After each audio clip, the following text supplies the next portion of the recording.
నమస్తే అందరికీ. మొన్న మేమైతే అబ్దుల్లి మెజరాకు వచ్చామని చెప్పాను కదా. మెజరా అంటే అదేనండి పొలము. పొలాలకి ఇక చూడండి ఈ విధంగా అయితే ఉన్నాయి ఇక్కడ. మేము ఇక్కడ చాలాసార్లు అయితే వచ్చాము. ఈ విధంగా పొలాలు చూడండి. మనకి ఇండియాలో ఎట్లా కయ్యలు కట్టి ఆ నీళ్ళ సౌకర్యం ఎట్లా ఒక కయ్య దగ్గర మనం పైపులు ఎట్లా పెట్టుకుంటామో డ్రిప్ పైపులు కానీ మోటార్లు కానీ అదే విధంగా పెట్టున్నారనమాట ఇక్కడ. అంతా లోపల చూడండి ఎంత బాగుందో. ఈ విధంగా అంత పార్క్ లాగా చెట్లని పెట్టి మధ్య మధ్యలో ఈ ఇల్లు మాదిరి పెట్టుకొని ఈ కూర్చుండేదానికి అది సెట్టింగ్ అదంతా చూడండి ఏ విధంగా ఉందో, చాలా బాగుంది కదా. అయితే నేను ఆడ చూపించింది పొలాలు దూరంగా ఉండేటివి కూరగాయలు అవి ఇవి అన్నీ పండిస్తారు. ఆ దగ్గర ఉండేదంతా గెడ్డి అనమాట.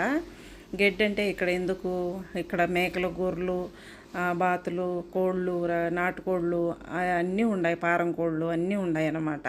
ఇక్కడ ఈడైతే ప్లేస్ చూడండి ఎంత బాగుందో నిజంగా. ఈ చూడండి మునగ చెట్లు మనకి ఇండియాలో ఉన్నట్టు కనిపించినాయి నాకు. అంతా చీడ పురుగు పట్టి ఉండదు, అందుకనే నేను పీక్కొచ్చుకోలేదు.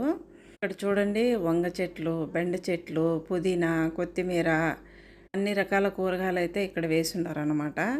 ఇంకా ఇంకట్ల ముందుకు వచ్చే చూడండి ఇదైతే క్యాబేజీ, ఆ పక్కన కైలో వచ్చేసి క్యారెట్, ఆ ముందుకు వచ్చేసి జొన్న, ఇక్కడ వచ్చేసి మొక్కజొన్న, ఇంకా క్యాప్సికము, ఇంకొచ్చేసి చూడండి ముల్లంగి, ముల్లంగిలోనే టమాటాలు, ముల్లంగి అంటే ఎర్ర ముల్లంగి ఉంటుంది కదా అది, ఆ ముందు వచ్చేసి ఇది కాలీఫ్లవరు, అన్ని రకాల కూరగాయలు అయితే ఇక్కడ పండిస్తారండి. ఇక్కడైతే చూడండి ఎన్ని జాకూరలు కనిపిస్తున్నాయి కదా, రేకుల షెడ్లు.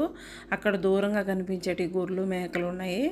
ఇంకా ఈ మిగతాటివన్నీ ఎదురుగా కనిపించేటివన్నీ కోళ్ళు ఉన్నాయన్నమాట. కోళ్ళు అన్ని రకాలవి. ఆ ఏసీలు అయితే కరెంటు మిషన్లు పెట్టి కోడిగుడ్లు పెట్టి పిగిలిస్తారనమాట. ఇక్కడ చూడండి తంగేడి చెట్లు కూడా ఉన్నాయి. ఇది అండి మేము వచ్చింది అబ్దుల్లి మెజరా. చూడండి ఎంత బాగుండదో. ఇక్కడ రూమ్లో అయితే కట్టి ఉన్నారు కదా, ఇక్కడికి వచ్చి ఇక్కడ స్టే చేసే వాళ్ళకి అన్ని రకాల చలి లేకుండా ఇబ్బంది లేకుండా ఉండేట్టుగా ఉన్నాయి. మా కన్నయ్య చూడండి ఆడుకుంటున్నాడు. Please subscribe.